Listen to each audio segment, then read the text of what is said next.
Y aquí vamos a mirar. Este carta es muy rico en su sentir y todo lo que es la palabra de Dios.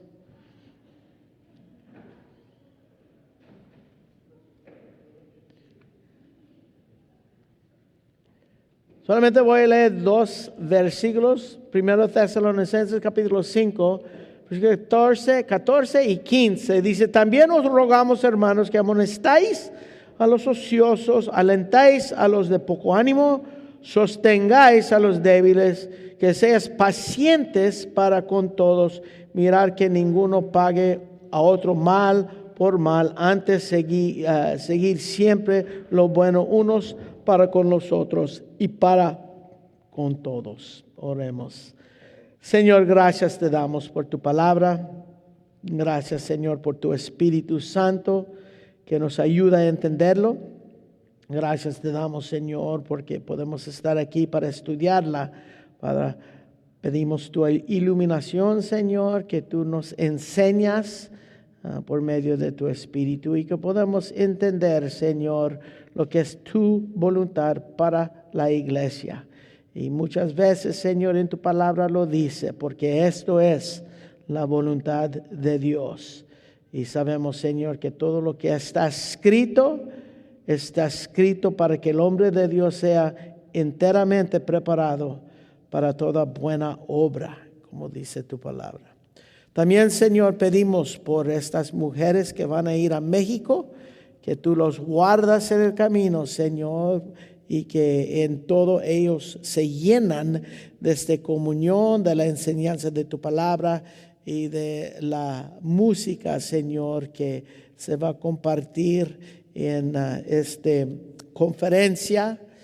Pedimos que los llevas con bien, Señor, y los preparas para recibir lo que tú les vas a compartir, Señor, por medio de tus siervos en Guadalajara, Señor. Pedimos tu bendición para este viaje y, Señor, en todo lo ponemos en tus manos. Clamamos a ti en el nombre de Cristo Jesús. Amén. Vimos la palabra de Dios en 1 Tesalonicenses 5, 14 y 15.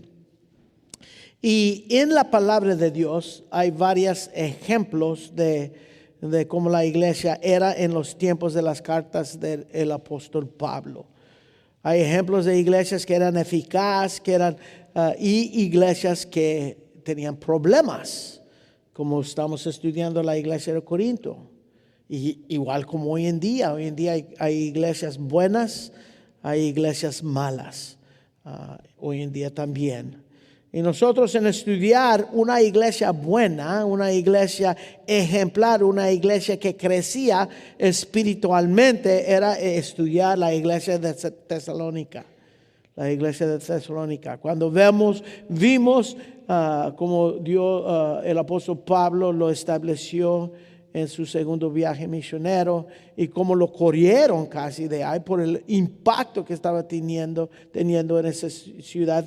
Es increíble, porque ellos eran reales, ellos eran veraces, ellos eran fieles, ellos eran firmes en su fe. Ellos soportaban la persecución y el apóstol Pablo se gozaba de ellos. Aún en capítulo 2, versículo 20 de esta carta, él dice: vosotros sois nuestra gloria y gozo. Imagínate, el apóstol Pablo diciendo de una iglesia: vosotros sois vuestra gloria y gozo. Él tenía gozo porque la iglesia estaba progresando, caminando en fe y creciendo espiritualmente. ¿Y cómo es que ellos crecían? Pues nosotros vemos si quieren ir a Efesios capítulo 4, como vimos, toda iglesia crece en esta manera. En capítulo 4, versículo 11, dice que Cristo dio a la iglesia su palabra, constituyó apóstoles, profetas, nos dio la palabra. Y luego dice también con los apóstoles y profetas nos dio evangelistas. Y luego a la iglesia da pastores maestros.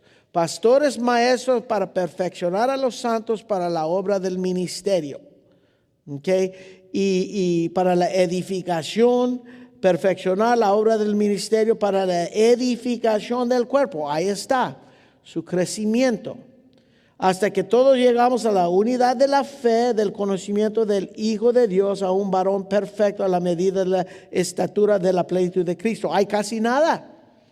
Ahí es donde cada uno de nosotros debemos llegar a la estatura de la plenitud de lo que es Cristo. Cuando la gente nos ve, deben ver Cristo en nosotros. O nosotros debemos estar progresando a esa meta. ¿Y para qué? Versículo 14, para que no seamos como niños fluctuantes, que estamos firmes en nuestra fe, llevados por doquiera de todo viento de doctrina. ¿Y por qué viene ese viento de doctrina? ¿Por qué seamos fluctuantes? ¿Por qué estamos llevados como olas por la estratagema de los hombres para engañar, que nos engañan, emplean astucia y artimañas del error? Quieren sembrar. Pero dice que nosotros, mientras que crezamos, versículo 15, que siguiendo la verdad en amor, nosotros crezcamos en todo aquel que es la cabeza del cuerpo, es Cristo. Un cuerpo no es nada sin la cabeza. Y la cabeza nuestra es Cristo, como dice en versículo 15. Y versículo 16 es muy importante en cuanto a nuestro crecimiento. Dice, de quien todo el cuerpo, ¿de quién? De Cristo, bien concertado, unido entre sí por todas las coyunturas que se ayudan mutuamente. El cuerpo, y luego dice, según la actividad propia de cada miembro, recibe su crecimiento. El cuerpo recibe su crecimiento. Esta iglesia tesalónica estaba creciendo espiritualmente, estaba recibiendo su crecimiento en esto, en lo que estaba pasando en la iglesia, y iba edificándose en amor. Uno hace la pregunta. Él tenía gozo porque la iglesia estaba progresando, estaba caminando en fe y estaba creciendo espiritualmente. ¿Cómo es que ellos crecían? Así. Los miembros ejerciendo sus dones espirituales, dice la actividad propia de cada miembro, la iglesia estaba creciendo. Estaba creciendo.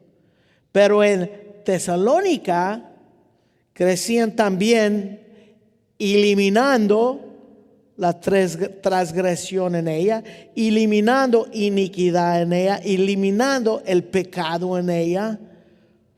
Y sea así como en la vida nuestra, en nuestra santificación personal, eso es lo que nosotros estamos haciendo, poco por poco eliminando el pecado de nuestra vida, porque ya no somos esclavos del pecado, somos libres. Y en nuestra vida estamos dejando, porque ya no estamos bajo el poder. Estamos dejando ciertas cosas que nosotros sabemos que son pecados, luchando con otras, pero así es como crece la iglesia. La iglesia, cada uno de nosotros estamos poco por poco dejando el pecado, creciendo espiritualmente, así crece la iglesia. Aquí en Efesios dice que nosotros crecemos individualmente hasta que todos llegamos a la unidad de la fe, conocimiento del Hijo de Dios, varón perfecto, Cristo, individualmente, pero también estamos creciendo corporalmente como iglesia, según la actividad propia de cada miembro. Recibe su crecimiento. Y cada uno de nosotros, y la iglesia crece mientras que nosotros estamos eliminando el pecado en nuestra vida personal, pero también en la iglesia. ¿Y cómo se hace eso? Ejerciendo los dones espirituales y cada uno de nosotros ayudándonos mutuamente. Como en 1 Tesalonicenses 5:11 dice, por lo cual animaos unos a otros, edificaos unos a otros, así como lo hacéis. Ellos lo estaban haciendo en esta iglesia. Interesante. Esta iglesia caminaba o trataba de caminar en santidad, caminaba en fe y también caminaba en amor. Porque eso es lo que va a estimularnos a nosotros. A eso es el amor entre nosotros. Eran su gloria, como dice. Eran su gozo de Pablo. Imagínate, los evangelistas que llegaron a Tesalonicenses cuando plantaron la iglesia era Pablo, Silas, Lucas y Timoteo. Y eran un gozo de ellos. Eran su gloria, su gozo. Pero eso no es decir que no tenían problemas. Sí lo tenían. Y aquí en capítulo 5, versículo 14 a 15, nos encontramos con el problema en la iglesia. Era por causa de gente problemática en la iglesia. Gente problemática en la iglesia. ¿Quién son? Versículo 14 dice, amonestáis a los ociosos, alentáis a los de poco ánimo, sostengáis a los débiles, seas pacientes para con los que te impacienten y mirad que ninguno paga mal por mal, antes bien seguir lo bueno los unos con los otros. Aunque estaban creciendo y ellos tenían problemas y todo lo que no era esta iglesia era resultado de esta gente problemática. Y hay siempre en toda iglesia esta gente. Estos versículos en esta porción, de versículos 12 en adelante, 12 y 13 hablan de relaciones, de versículo 12 hasta el fin. 12 y 13 habla de la relación oveja con los pastores en la iglesia. Versículos 14 y 15 habla de la relación oveja con oveja. Y versículo 16 en adelante habla de ovejas con el buen pastor, a Cristo Jesús. Eso es de lo que está hablando aquí. Está hablando de relaciones. Y ahí estaban estos 5 grupos. 5 grupos que hay en cada iglesia. Son los ociosos, los de poco ánimo, los débiles, los que te impaciente y los maldosos. La gente problemática en la iglesia de Tesalónica estaban en una o más de estos 5 grupos. Imagínate. Y Pablo no nomás los identifica, pero también nos enseña cómo tratar con ellos. Como iglesia, en la obra del ministerio, cada uno haciendo su propio trabajo, ejerciendo sus dones espirituales, cómo es que nosotros tratamos con lo que vemos aquí en estos 5 grupos de personas. Y nosotros hace unas semanas vimos el primer grupo, eran los ociosos, la palabra en el griego aktaktas. Y hataktas usualmente se usa en un sentido militar, es alguien que está fuera de línea o un soldado desviado que anda desordenadamente, un soldado insubordinado que no se sujeta, son los que no hacen su parte, los ociosos no hacen su trabajo. Unas interpretaciones dicen que son los que abandonan, los que te abandonan. No quiere decir que no son creyentes, pero en la lucha ellos te abandonan. No son así porque no les importa, más ellos están así por rebelión. Más que nunca es por rebelión están así. Por eso está hablando de los hermanos que son ociosos, son así por rebelión. Y aquí el apóstol Pablo dice, ¿cómo debemos tratar con ellos? Amonestar a los ociosos. Eso vimos hace unas semanas en ver este primer grupo. Amonestar habla de poner una advertencia en su mente. Eso es la palabra literal en el griego de esa palabra advertencia, amonestar. Amonestar.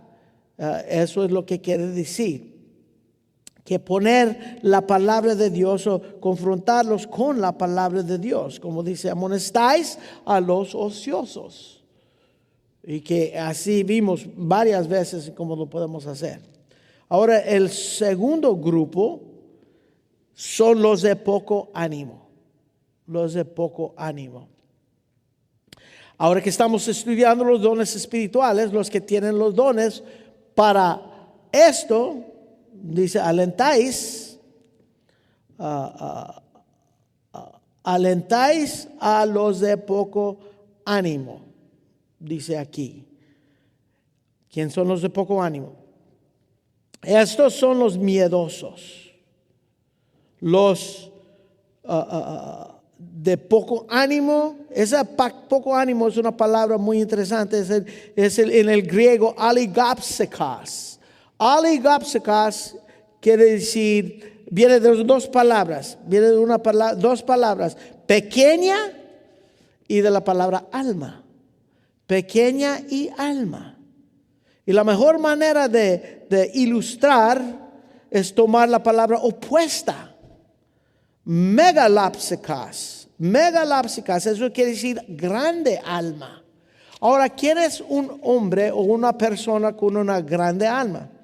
Aristóteles dice del megalapsikas que es el hombre que ha hecho mucho, ha demandado mucho y merece mucho. Es lo que dice el filósofo.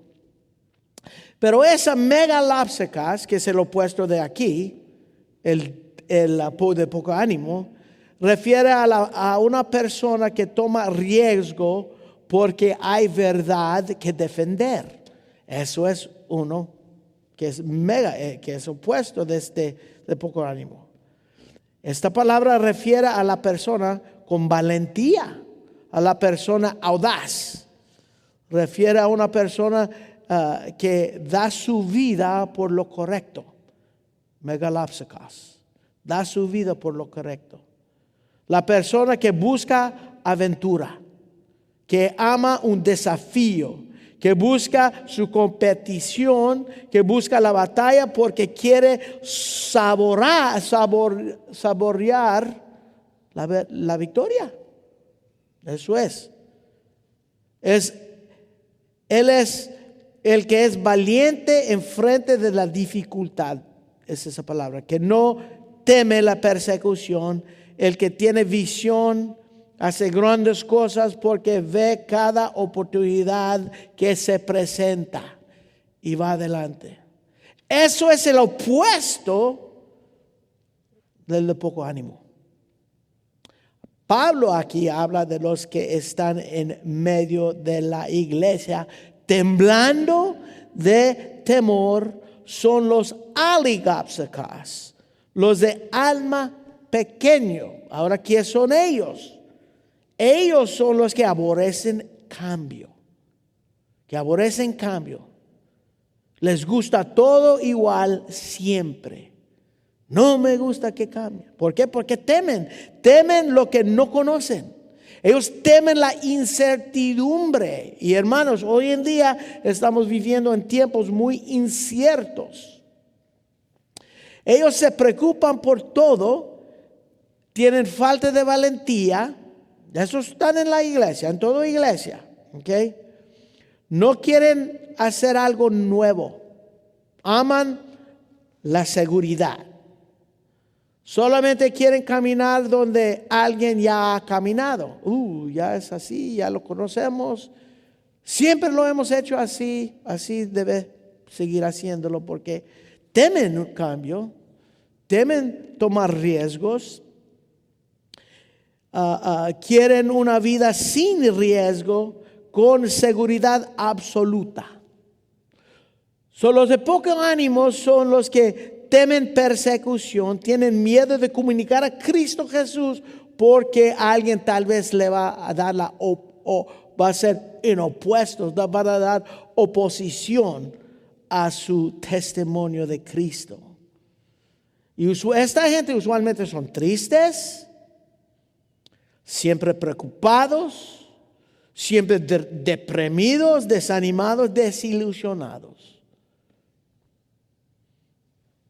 Yo no estoy hablando de nadie aquí, pero hay que pensarlo, es muy interesante. Y de seguro son los de esta iglesia que han sufrido, de esa iglesia tesalónica, que han sufrido de dos grandes problemas que llegó a esta iglesia. Dos grandes problemas que llegó a la iglesia. El primero es la persecución. Ellos estaban sufriendo fuerte persecución en esta iglesia. Vimos porque echaron a Pablo para afuera, lo querían matar. Lo siguieron hasta Berea, hasta Atenas, hasta Athens. Estaban detrás de Pablo y sufrían persecución. Y Pablo les dijo que lo deberían esperar. En capítulo 2,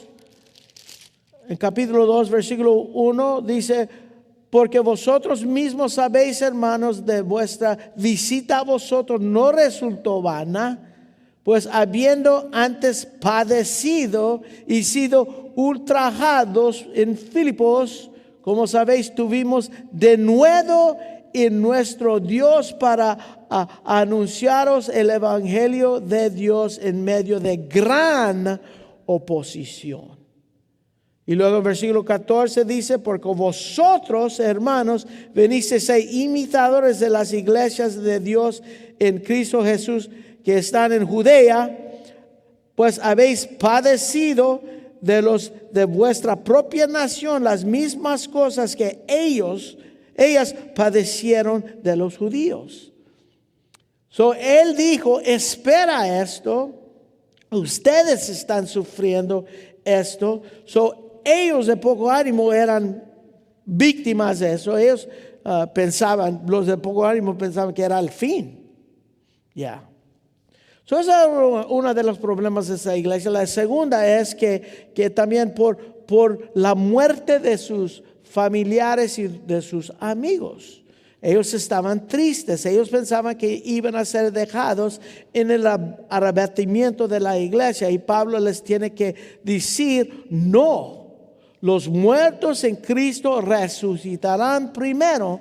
En capítulo 4, versículo 13, Pablo dice: tampoco queremos, hermanos, que ignoráis o que sean ignorantes acerca de los que duermen, los que murieron, porque no os entristezcáis como los otros que no tienen esperanza. No sean tristes. Porque si creemos que Jesús murió, resucitó, así también traerá Dios con Jesús a los que durmieron con él, a los que durmieron en él. Por lo cual os decimos esto en palabra del Señor, que nosotros que vivimos, que habremos quedado hasta la venida del Señor, no precederemos a los que durmieron, los que murieron, porque el Señor mismo, con gran voz de mando, con voz de arcángel, con trompeta de Dios, descenderá del cielo. Los muertos en Cristo resucitarán primero, luego nosotros que vivimos. Pablo está diciendo, él pensaba que él vivía. Los que hayamos quedado seremos arrebatados juntamente con él en las nubes para recibir al Señor en el aire. Y ahí estaremos siempre con el Señor. Y luego dice: por tanto, alentaos los unos a los otros con estas palabras. Toman los de poco ánimo y les alentéis con estas palabras. Los de poco ánimo, cada iglesia los tiene. Siempre les va a acabar el mundo. Así es como ellos piensan. Siempre están bajo de sus circunstancias. Dejan que sus circunstancias los gobiernan en vez de tomar control. Están bajo de sus circunstancias. Todo lo que pasa en sus vidas es más de lo que ellos pueden aguantar. Son los lastimados. Muchos lo llaman ¿cómo se dice? Self-pity, autoestima, bajo autoestima o, ¿cómo se dice self-pity? Se dice, ahorita se me viene. Pero son como pesos que los tienes que, como dice en Hebreos 12, que despojados de todo peso y pecado, que son como pesos que tienes que arrastrar. Que tienes que arrastrar, que tienes que ir jalándolos. No buscan al Señor, no buscan. Uno siempre tienes que, ay, no vas a hacer esto, no, ¿por qué no vienes a eso? ¿Por qué no vas a este? No, ellos los tienes que jalar. Faltan visión, temen el fracaso, faltan valentía en el Señor, estamos hablando. Ahora, ¿qué hacemos? ¿Qué dice Pablo que debemos hacer con los de poco ánimo? Pablo dice, alentéis a los de poco ánimo. Esa palabra alentéis quiere decir aconsejarlos viniendo a su lado, acercando al lado de ellos con un consejo. Es lo que quiere decir alentáis. Y esto requiere un don en la iglesia. Vamos a estudiar los dones. Puede ser el don de fe. Todavía no saben lo que eso es. El don de misericordia tal vez. El don de exhortación. Requiere dones espirituales. Porque uno tiene que tener ese don para hacerlo. Y cada iglesia tiene dones. Cada uno de nosotros que somos creyentes tenemos dones.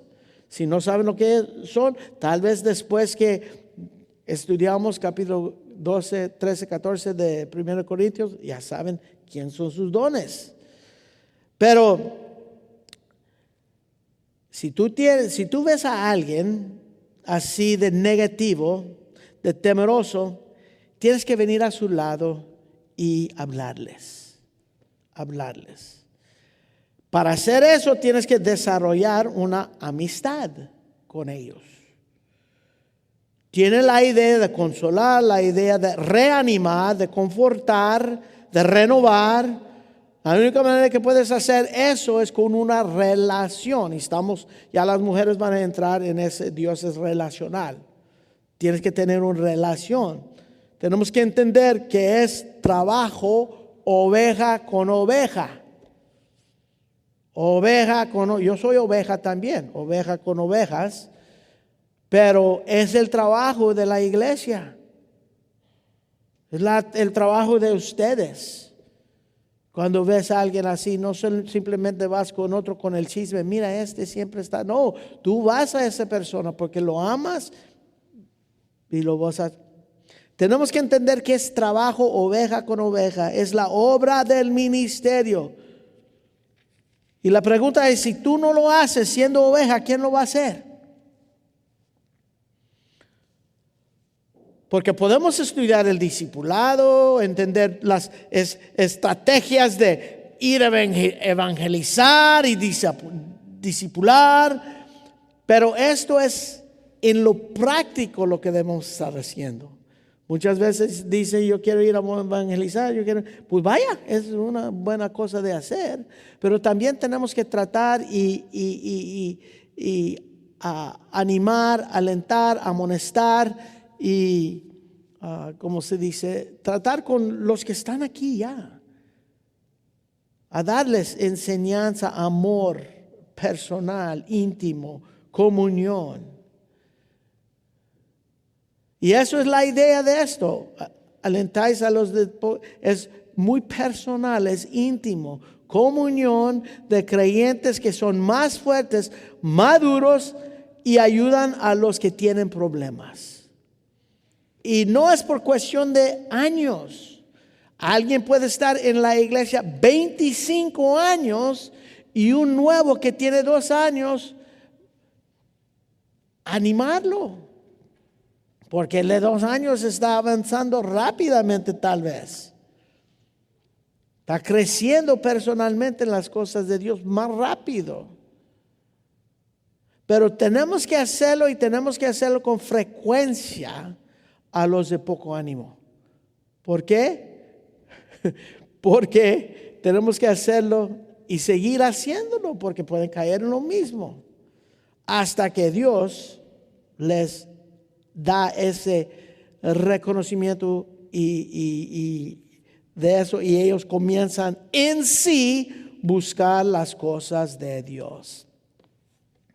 So, debemos tener el hábito de hablar a alguien que tú conoces en el ministerio para llamarle y animarle, llamarle, como dijo el hermano Tiquio, a llamarle. A mí me da mucho gusto, a veces me llaman los hermanos y dicen, nomás te llamé para saludarte. Y yo digo, wow, gracias Señor. Porque yo pensé que, porque también me llaman a veces porque necesitan algo. Pero cuando me llaman y dicen eso, yo digo, wow, qué bonito es eso, que están pensando en mí, están orando por mí. Así es como debemos hacer los unos con los otros. Debemos tener el hábito de hablar a alguien que tú conoces en el ministerio, a llamarle, a animarle en su fe, en su ministerio, porque cada uno de nosotros debemos de tener nuestro ministerio. Alguien que sabes que es más débil que tú en la área de ánimo, animarle. Pero el problema es muchas veces, y es triste, que llaman los unos a los otros para quejar de estas personas. Quejar de las ovejas, quejar de los pastores, en vez de hacer lo que la Biblia nos dice, ayudar, amonestar, alentar a estas ovejas. Hacer la obra del ministerio, estamos estorbando, o como dice aquí, apagáis, no apagáis el espíritu, sino dice, y no menospreciáis la profecía. La profecía es hablar a alguien de la palabra de Dios, y debemos estar hablándoles. Y no es tan trabajoso, solamente a venir a su lado, una comunicación íntimo de creyentes que son más fuertes, firmes, con un cariño, animar a esa persona, animarles. Pablo lo dice en este 1 Tesalonicenses capítulo 2, versículo 7, dice, antes fuimos tiernos entre vosotros como la nodriza de cuidar con ternura sus propios hijos. Como una enfermera cuida de sus propios hijos, dice. ¿Por qué? Porque los amas. Los amas tanto que los cuidas como una mamá cuida a sus propios hijos. Ánimo con ternura. Eso es el amor. Eso habla primero de Juan, cuando habla del amor de los que son engendrados de Dios. Está hablando de eso, del amor que tenemos los unos con los otros. Esto puede incluir animándolo a congregarse. Alguien que no está congregándose. Animarlo a ir al retiro varonil. Yo no veo que tienes mucho interés, que hay temor. A animarlo a ir a la conferencia de las mujeres. O si mujeres tienen un retiro. Animarles en la esperanza del evangelio, porque muchos están tristes porque sus hijos no son creyentes y esto y lo otro. Nosotros tenemos esperanza que el evangelio va a dar su fruto.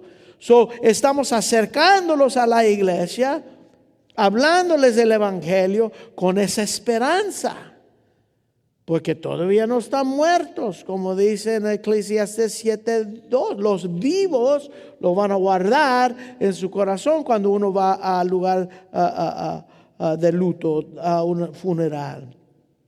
Pues animándolos en la esperanza del evangelio, animando en que Dios es soberano y tiene sus propósitos para sus vidas, animándolos en el amor de Dios, animándolos en la resurrección que vamos a participar, animándolos en compartir con las persecuciones con Cristo Jesús. Animarles en cualquier cosa, pero animarles en las cosas de Dios, eso es importante. Porque si la iglesia va a ser fuerte y crecer espiritualmente, va a ser cuando nosotros tratamos con los ociosos. ¿Y qué vamos a hacer? Amonestarlos con el amor, diciéndoles que hay consecuencias por la manera que están viviendo. Y va a crecer y espiritualmente cuando tratamos con los de poco ánimo. Alentaos a los de poco ánimo. Animarles con amor y ayuda frecuentemente. Aunque ellos dicen, ay, cómo me molesta este hombre. Si lo haces con amor, no van a decir eso. Van a decir, cómo me ama este hermano. Porque él se preocupa por mí.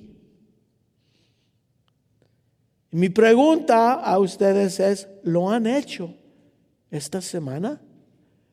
Esto no debe ser nuevo.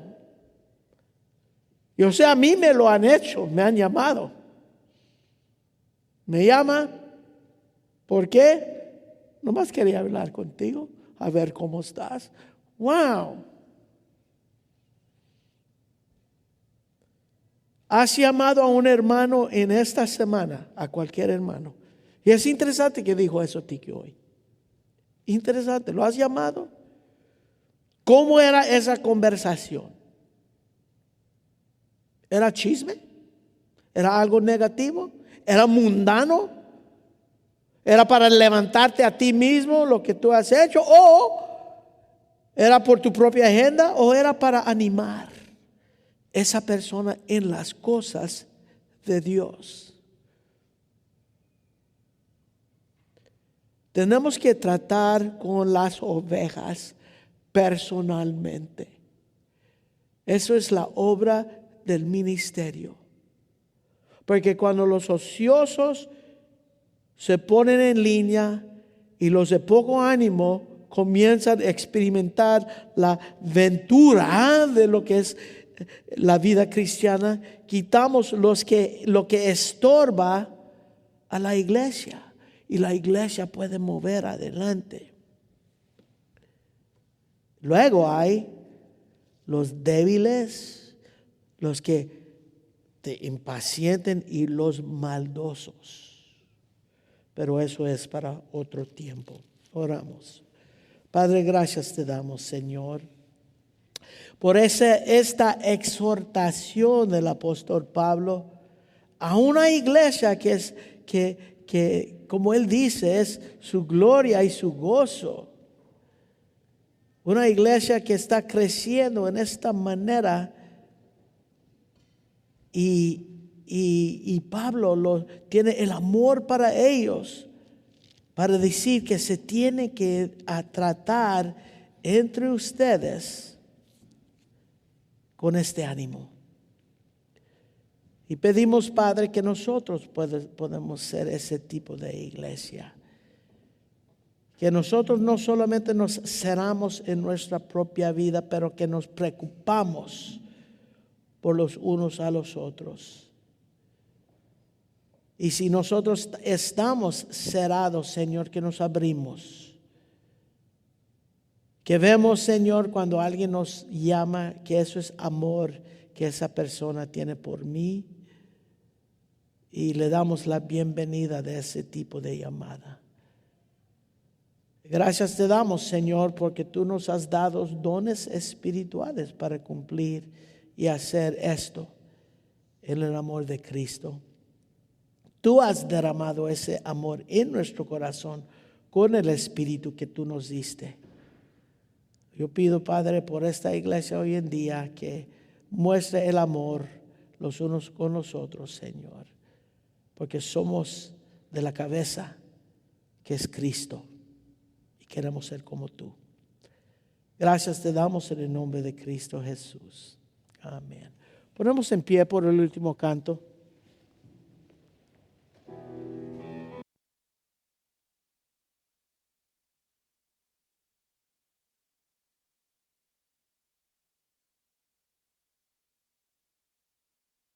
edificaos unos a otros, así como lo hacéis. Ellos estaban haciendo la obra del ministerio y él nomás va en los siguientes versículos, poco más específico en áreas donde él vio que todavía tenían problemas, porque toda iglesia tiene problemas.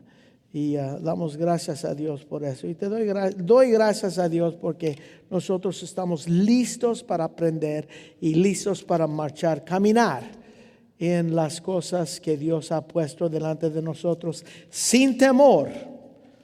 Porque el Dios, nuestro Dios, no nos dio un espíritu de temor. ¿Okay? Él nos dio uno de templanza, que es dominio propio, y nosotros marchamos adelante. Vamos a orar a ser despedidos y también oramos por la comida en el parque, lo que vamos a comer, y también por las hermanas que se van a México. Padre, gracias, Señor, tú eres bueno, soberano, en toda manera, Señor, y sabemos que tú nos amas y nosotros queremos ser como tú. Nosotros queremos amar en la manera que tú nos enseñas en tu palabra. Ayúdanos, Señor, a hacerlo, porque eso no es común en este mundo. Señor, pero tu palabra dice que nosotros no somos de este mundo. Nosotros somos un pueblo particular. Y queremos, Señor, vivir en una manera particular que es totalmente, Señor, diferente de los de este mundo. Gracias te damos que nos das el poder de hacerlo, de ser tus testigos por el Espíritu Santo que nos das. Ayúdanos, Señor, cada día en nuestra caminata cristiana. Tú sabes que lo necesitamos. En esta semana pedimos que nos ayudas. Pido por las hermanas que van a estar en México, que las guardas, y también por la comida que vamos a comer ahorita en el parque. Que nuestra comunión sea para tu gloria y damos gracias a ti por tu provisión. Y lo pedimos todo en el nombre de Cristo Jesús. Amén. Ya estamos despedidos, hermanos.